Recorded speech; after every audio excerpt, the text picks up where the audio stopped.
La porcelaine brillait sous le lustre alors que j'étais assise en face de mes parents à leur longue table en acajou. C'était le genre de décor dans lequel ils s'épanouissaient, formel, maîtrisé, où tout était poli jusqu'à luire. Ma mère, Béatrice, versa un autre verre de vin tandis que mon père, Henri, fit glisser une épaisse enveloppe sur la table. « Élise, dit-il d'une voix douce. Il s'agit de sécurité, pour toi, pour nous tous. » Je posai mes mains sur mes genoux, en calmant ma respiration. L'enveloppe reposait entre nous comme un défi. Ma mère sourit comme si elle m'offrait un dessert. Ce n'est qu'une formalité. Une seule famille, un seul avenir. Je retirai les papiers, parcourant du regard la première page. Les mots se brouillèrent un instant, mais l'intention était claire. Chaque compte, chaque investissement, chaque propriété que j'avais bâtie devait être placée dans un trust familial, géré uniquement par eux. Mon père poussa un stylo plus près. De cette façon, nous avançons tous ensemble. Fini les silos, fini le risque. À l'intérieur, quelque chose se serra. Ils ne demandaient pas seulement. Ils exigeaient tout ce que j'avais passé ma vie d'adulte à créer. Je levai lentement les yeux, surprenant le triomphe à peine voilé dans leur regard, l'attente que je cède par devoir, par culpabilité, ou les deux. Au lieu de cela, je laissai mes lèvres s'étirer en un sourire calme. Si c'est vraiment une question de confiance, alors ce que j'ai préparé ne vous dérangera pas. Pour la première fois de la soirée, leurs expressions vacillèrent. Les doigts de ma mère se resserrèrent sur le pied de son verre. La mâchoire de mon père se contracta. À cet instant précis, le majordome entra dans la salle à manger, sa voix formelle mais empreinte de tension. « Madame, dit-il, votre avocate est ici. » Je me penchai en arrière sur ma chaise, le cœur calme. La vraie conversation allait commencer. Lorsque les talons de Maëlle claquèrent sur le sol derrière moi, je sentis le poids du regard de mes parents s'intensifier. Mais avant que le premier mot ne sorte de sa bouche, mon esprit me ramena aux années qui m'avaient conduit ici. Les années où j'avais appris que personne ne viendrait me sauver. Au début de ma vingtaine, Bordeaux changeait, les quartiers s'embourgeoisaient plus vite que quiconque ne pouvait suivre. J'y vis une opportunité. Tandis que mes amis passaient leur week-end dans les bars, j'étais accroupi sur les sols de cuisine délabrés, décollant du carrelage, peignant des placards et redonnant vie à des maisons que la plupart des gens n'auraient pas regardées à deux fois. Mes mains étaient couvertes d'ampoules, mon dos me faisait mal, mais je continuais. Je réinvestissais chaque euro que je gagnais, utilisant le bénéfice d'une maison pour la compte d'une autre. À 25 ans, je signais les papiers de mon premier duplex bourgeois. Tenir les clés, c'était comme tenir la preuve que la discipline importait plus que le pédigré. Pourtant, quand je le montrai à mes parents, leur réaction fut un rire dédaigneux. « Tu as eu de la chance que le marché se retourne, » dit ma mère. « Sans nous, tu ne t'en sortirais jamais, » ajouta mon père. Leurs paroles me piquèrent, mais pas plus que le souvenir que je gardais de l'université, le jour où je leur avais demandé de se porter garant pour mon prêt étudiant. Ils avaient refusé, prétendant que cela m'apprendrait la responsabilité. Ce fut le cas, mais pas de la manière dont ils l'entendaient. Je faisais des doubles services, je sautais des repas, je vivais dans un appartement en sous-sol exigu avec de la moisissure sur les murs. Leur refus m'avait blessé, mais il m'avait aussi forgé. Avec le temps, le duplex devint 3 propriétés, puis 5. J'appris à négocier, à anticiper les retournements du marché, à tenir tête aux entrepreneurs qui essayaient de me prendre de haut. Chaque décision, chaque clôture de vente, chaque hypothèque remboursée était mon propre fait. Mes parents n'avaient jamais levé le petit doigt. Pourtant, ils agissaient comme si mon succès rejaillissait sur eux. Maintenant, assise dans leur salle à manger, le contrat lourd dans mes mains, je réalisais que leur négligence m'avait donné l'indépendance même qu'ils méprisaient, et je savais que c'était cette indépendance qu'ils s'efforçaient de m'arracher. Avec le recul, je réalisais que le contrat sur la table du dîner n'était pas né de nulle part. Mes parents tâtaient le terrain depuis des années, m'adoucissant avec de petites piques déguisées en sagesse familiale. « Tu devrais fusionner tes finances », avait dit ma mère un jour autour d'un café, son ton faussement décontracté. La famille doit rester soudée. Quel est l'intérêt de garder les choses séparées si nous travaillons tous vers le même avenir? Mon père préférait utiliser la culpabilité comme arme. Après tout, nous nous sommes sacrifiés pour toi. Ne méritons-nous pas de nous sentir en sécurité? L'argent devrait circuler au sein de la famille, pas dormir sur tes comptes. À l'époque, j'ignorais leurs commentaires. Je me disais que c'était juste leur façon de s'accrocher, d'essayer de rester pertinent dans un monde qui les dépassait rapidement. Pourtant, leurs paroles laissaient toujours une pointe de douleur, comme une légère brûlure que je ne parvenais pas tout à fait à apaiser. Un après-midi, je rentrais tôt d'une visite et trouvais mon père dans mon appartement. Le bail était à mon nom seul. Les serrures étaient neuves. Pourtant, il était là, fouillant dans le tiroir où je gardais les titres de propriété et les relevés bancaires. Il leva les yeux, surpris, avant de se reprendre avec un sourire crispé. « Simple curiosité, dit-il, comme si la curiosité lui donnait un droit sur ma vie. » Je forçai un rire, me disant qu'il était démodé, élevé à une époque où un père se sentait le droit de regarder les papiers de son enfant. Mais quand il partit, je remarquai que l'enveloppe contenant mon dernier relevé de clôture était à moitié sortie, comme si une page avait été trop longuement feuilletée. Pendant un temps, je me convainquis que ce n'était rien. Les parents s'inquiètent. Les parents sont indiscrets. Les parents franchissent les limites par amour. Mais au fond de moi, une petite voix se mit à murmurer que ce n'était pas de l'amour du tout. C'était un sentiment de dû. Cette voix devint plus forte chaque fois qu'ils évoquaient l'unité et l'héritage, jusqu'à ce qu'il soit impossible de l'ignorer. Et au moment où le contrat apparut sur la table du dîner, je sus que ce murmure avait eu raison depuis le début. L'arrivée de Maëlle fut aussi nette qu'une lame tranchant la soie. Elle entra dans la salle à manger, sa mallette à la main, ses yeux froids, évaluant la scène devant elle. Mes parents se raidirent à l'unisson, comme s'ils ne s'attendaient pas à ce que j'arrive avec une armure. « Bonsoir », dit Maëlle d'une voix douce, posant sa mallette sur le bord de la table. « Je crois comprendre qu'il y a un contrat que ma cliente est censée signer. » Le sourire de Béatrice se fendit. « C'est une affaire de famille privée. Pas besoin d'avocat. » Maëlle l'ignora, sortant les papiers de l'enveloppe. Elle les feuilleta rapidement, son sourcil s'arquant plus haut à chaque page. Puis vint le sourire en coin. « Waouh » murmura-t-elle, refermant le dossier d'un coup sec. « Ce n'est pas un trust. C'est un transfert complet d'autorité. Si Élise signait ceci, vous auriez un contrôle unilatéral sur ses actifs. Chaque euro, chaque propriété, chaque compte. » Le silence qui suivit était suffocant. Mon père se reprit le premier. « C'est une question de confiance, Maëlle. Pour protéger notre famille du risque. » Sa voix était calme, mais le muscle de sa mâchoire le trahissait. « Intéressant, » répondit Maëlle d'un ton égal. « Parce que ce que je vois, c'est un document où Élise perd tout droit sur son propre argent. Si c'est vraiment une question de confiance, pourquoi est-elle la seule à renoncer à quelque chose ? » Ma mère se pencha en avant, son ton mielleux. « Tu nous connais, Élise, nous ne te ferions jamais de mal.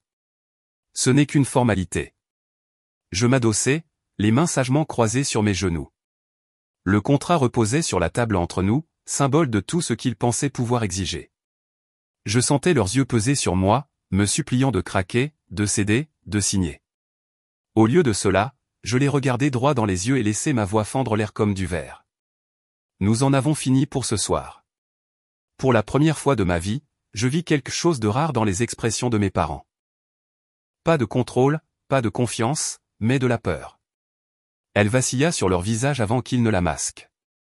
Mais je l'avais vue, et elle s'installa en moi comme une promesse. Je repoussai ma chaise, d'un geste calme et délibéré, sachant déjà qu'ils ne laisseraient pas les choses se terminer si facilement. Je m'étais à peine levé de ma chaise quand la voix de mon père fusa dans l'air. « Assieds-toi, Élise. Tu ne réfléchis pas clairement. » La main de ma mère voleta vers le verre de vin intact devant moi.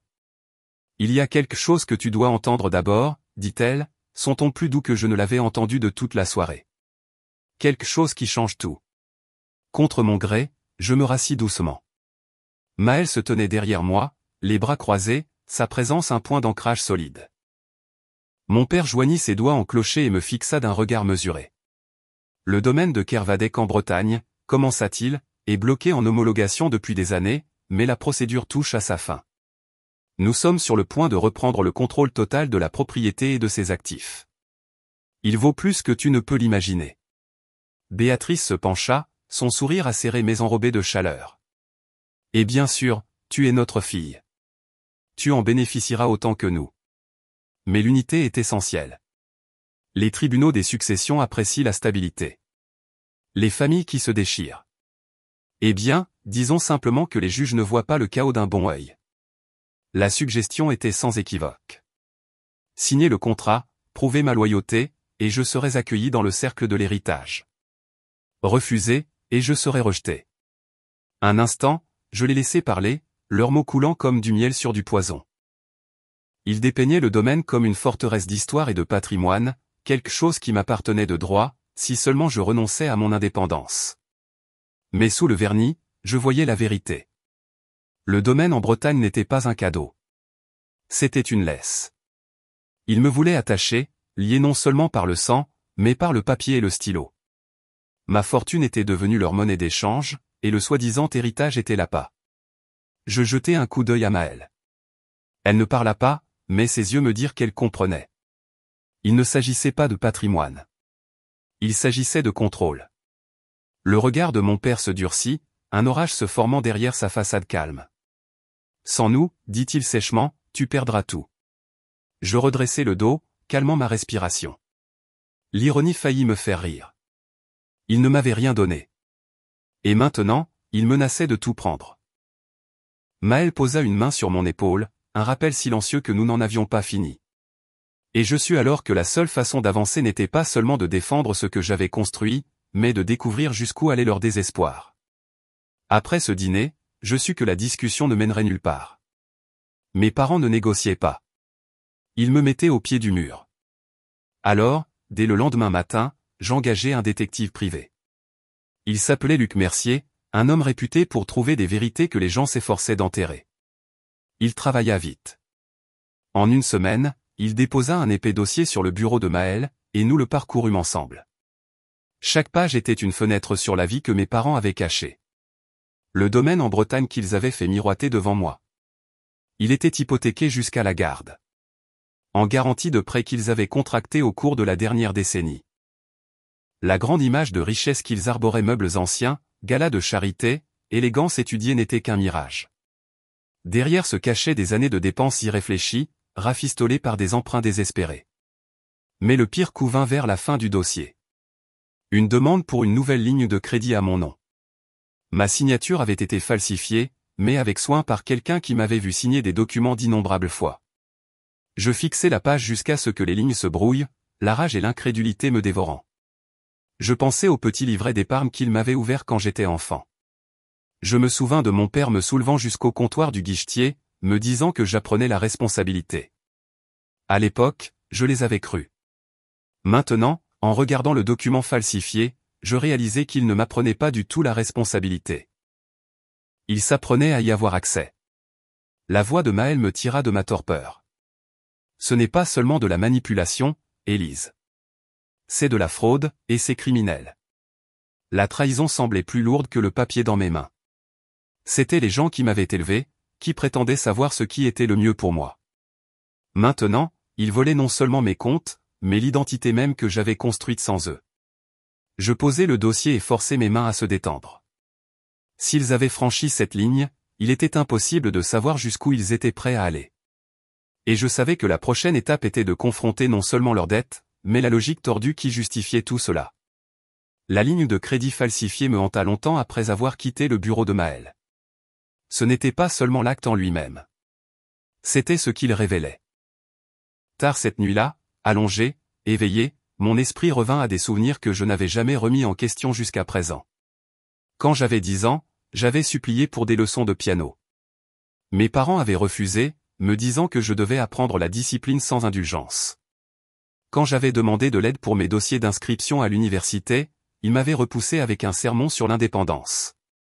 Et quand j'avais plaidé pour qu'ils se portent garant de mon premier prêt, ils avaient de nouveau refusé, prétendant que c'était de l'amour vache. Pendant des années, j'avais porté ces moments comme des médailles de résilience, la preuve que je pouvais tout surmonter sans leur soutien. Mais en y repensant maintenant, je les voyais pour ce qu'ils étaient, des répétitions. Ils ne m'apprenaient pas l'indépendance. Ils me conditionnaient à accepter l'abandon, à normaliser la négligence, pour que, lorsque l'exploitation viendrait plus tard, je puisse la confondre avec de l'amour. Cette pensée me rendait malade. Pourtant, la culpabilité s'insinua, me murmurant que j'étais injuste. Après tout, ne m'avait-il pas donné un toit, des repas, des vêtements? N'étais-je pas ingrate de rejeter les gens qui m'avaient élevé? J'exprimai cela une fois à Maëlle, et elle se pencha en avant, les yeux fixés sur les miens. Se protéger n'est pas une trahison, Élise. La trahison, c'est toi qui l'as subie. Ne confonds pas la survie avec l'égoïsme. Ces mots s'ancrèrent en moi comme de la pierre, solide et indéniable. Le poids des années se leva, remplacé par quelque chose de plus dur, de plus tranchant. Je n'étais plus l'enfant qu'ils avaient essayé de modeler. Je n'étais pas quelqu'un qui ploierait sous la culpabilité ou céderait à l'obligation. Au moment où je quittais son bureau ce soir-là, ma résolution était claire. Mes parents avaient réécrit mon enfance en une histoire de sacrifice et d'obéissance. C'était maintenant à mon tour de réécrire la fin, et je savais exactement où la confrontation devait commencer. Maëlle ne perdit pas de temps. Après la découverte de la ligne de crédit falsifiée, elle fit appel à un expert comptable judiciaire de confiance, un homme discret nommé Didier, qui avait le don de remonter la piste de l'argent dans l'ombre. En quelques jours, il découvrit ce que je soupçonnais mais n'avais pu prouver, un compte offshore caché au nom de mes parents.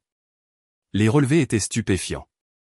Des transferts de sociétés écrans, des prêts empilés sur des prêts, et des dettes reportées comme des dés sur une table truquée. Ils jonglaient avec leurs passifs depuis des années, utilisant l'illusion de la richesse pour gagner du temps.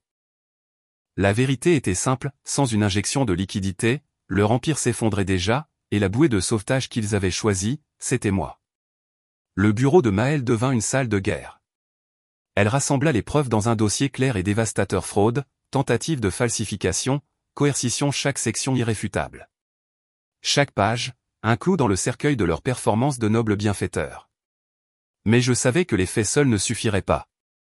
Mes parents se nourrissaient de récits, de la transformation de la culpabilité en monnaie. J'ajoutais donc quelque chose qu'ils ne pourraient pas rejeter comme étant technique, un souvenir devenu tangible. Des années auparavant, le médaillon de ma grand-mère et les boutons de manchette de mon grand-père avaient disparu du coffre familial. Mes parents m'avaient dit qu'ils étaient en cours d'expertise. J'avais accepté l'explication à l'époque, mais une partie de moi avait toujours su que ce n'était pas vrai. Maintenant, glissé dans le rapport de Didier, je plaçais les reçus du prêteur sur gage que Maëlle avait retrouvés. La preuve qu'ils avaient vendu nos héritages pour de l'argent rapide. La preuve que leur vol remontait non seulement à ma vie d'adulte, mais au patrimoine même qu'ils prétendaient protéger. En regardant la pile croissante de documents, je ne ressentis aucune satisfaction, seulement de la clarté. Ils avaient construit une tour de mensonges si haute qu'elle était vouée à s'effondrer. Tout ce que j'avais à faire était de lui donner la bonne impulsion. Et pour cela, il ne restait qu'un seul endroit pour porter le coup, de retour à leur propre table. L'invitation suivante arriva dans la même enveloppe dorée que d'habitude, épaisse de faux-semblants. Mes parents pensaient que je viendrais seul, mais j'entrai dans leur salle à manger avec Maëlle à mes côtés.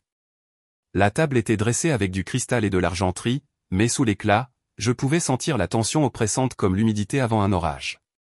Henri m'accueillit avec son air de commandement familier. « Nous espérons que tu as reconsidéré ta position », dit-il en désignant la chaise vide en face de lui. Le sourire de Béatrice était cassant, ses yeux brillants de la confiance de quelqu'un convaincu que la victoire était inévitable. Je m'assis. Mais au lieu d'ouvrir le dossier qu'ils avaient préparé pour moi, Maëlle plaça notre propre dossier bien au centre de la table. Elle l'ouvrit d'un calme délibéré. Comptes offshore, signatures falsifiées, héritage mis en gage et des dettes si élevées que le domaine n'est qu'une coquille vide. Le visage de ma mère se vida de sa couleur. Elle tendit la main sur la table, sa voix se brisant. « Élise, ce n'est pas ce que tu crois. Nous voulions seulement protéger la famille. Te protéger. » Le sang-froid de mon père se brisa dans une autre direction. Son poing frappa la coudoir, faisant cliqueter l'argenterie. « C'est une trahison. Après tout ce que nous avons fait, tu oses te ranger du côté d'étrangers contre nous ?» Je fis face à sa fureur avec un regard assuré. La famille ne signifie pas la propriété. Vous m'avez prise pour votre fonds de sauvetage. Je ne serai pas la solution aux dettes que vous avez créées. Les supplications de Béatrice se transformèrent en sanglots tandis que le regard furieux d'Henri traversait la pièce comme une lame. Mais aucun d'eux n'eut le temps de se reprendre. Le son des sirènes filtra à travers les hautes fenêtres, s'amplifiant jusqu'à ce que des lumières rouges et bleues clignotent contre les vitres. Maëlle ferma le dossier et se pencha en arrière alors que des pas résonnaient dans le couloir. Le coup frappé à la porte fut sec, définitif. Je regardais les policiers entrer, les visages de mes parents s'effondrant sous le poids de la révélation. Et à cet instant, je compris qu'il n'y avait pas de retour en arrière possible. Les semaines qui suivirent passèrent rapidement. La nouvelle de l'enquête se répandit, et avec elle, l'effondrement de l'illusion que mes parents avaient construite. Le domaine en Bretagne, autrefois leur plus grande fierté, fut saisi. Les créanciers se pressaient à chaque porte, dépouillant le peu qui restait de leur grandeur empruntée. J'observais de loin, non pas avec joie, mais avec une clarté que je n'avais jamais ressentie auparavant. Leur chute n'était pas à moi de la pleurer. C'était à eux de l'assumer. Pendant ce temps, je renforçais la protection autour de ma propre vie. Chaque titre de propriété, chaque relevé de compte, chaque mesure de sécurité que j'avais préparée était sécurisée dans un coffre-fort inifugé. Je changeais les serrures, mis à jour les mots de passe, ne laissant rien de vulnérable. Pour la première fois, mon avenir me semblait entièrement mien, libéré de toute culpabilité ou attente. Un soir, j'étais assise en face de Maëlle dans un bar à vin tranquille. Entre nous, pas de contrat, pas de dossier, juste 2 verres et le bourdonnement constant du soulagement. Elle leva le sien avec un petit sourire. « À la liberté, durement gagnée, dit-elle. » J'entrechoquai mon verre contre le sien, le son net, décisif. « À la liberté, répétai-je, laissant les mots s'installer profondément dans ma poitrine. Les liens du sang m'avaient autrefois défini, un fil que je pensais être obligé de suivre, peu importe où il menait. Mais maintenant, je savais mieux. L'amour pouvait exister sans contrôle, et la famille pouvait être choisie, et non imposée. En rentrant chez moi ce soir-là, l'air semblait plus léger, les rues de la ville pleines de possibilités. La liberté, réalisais-je, était mon plus véritable héritage, et j'avais l'intention de le protéger avec tout ce que j'avais.